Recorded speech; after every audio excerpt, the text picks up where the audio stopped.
അപ്രതീക്ഷിതമായ സംഭവമാണ് ഉണ്ടായിരിക്കുന്നത്.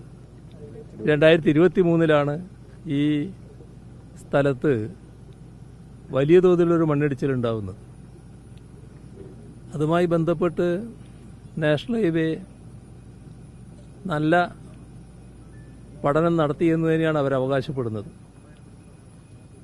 അവരുടെ അവകാശവാദപ്രകാരം അതിനുള്ള പരിഹാര നടപടികളും അവർ സ്വീകരിച്ചു. നാഷണൽ ഹൈവേയുടെ ഉത്തരവാദിത്വം ചുമതല വഹിച്ച ശ്രീ ഗഡ്കരി തന്നെ ഡിസൈനിൽ പിശക് പറ്റിയെന്ന് അന്ന് സംസാരിക്കുമ്പോൾ എന്നോട് പറഞ്ഞ കാര്യമാണ്. പക്ഷേ അത് ആവർത്തിക്കുന്നുവെന്നാണ് ഈ സംഭവം കാണിക്കുന്നത്.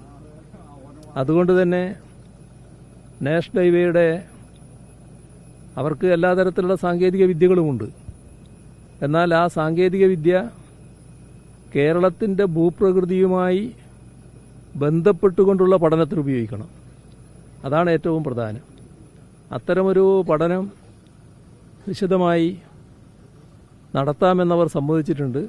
ഇനിയൊരു ദുരന്തം ഇവിടെയെന്നല്ല ഒരു സ്ഥലത്തും ഉണ്ടാകാതിരിക്കാനുള്ള ജാഗ്രതയോടെയുള്ള ഇടപെടൽ നാഷണൽ ഹൈവേയുടെ ഭാഗത്തു നിന്ന് ഉണ്ടാകേണ്ടതായിട്ടുണ്ട്.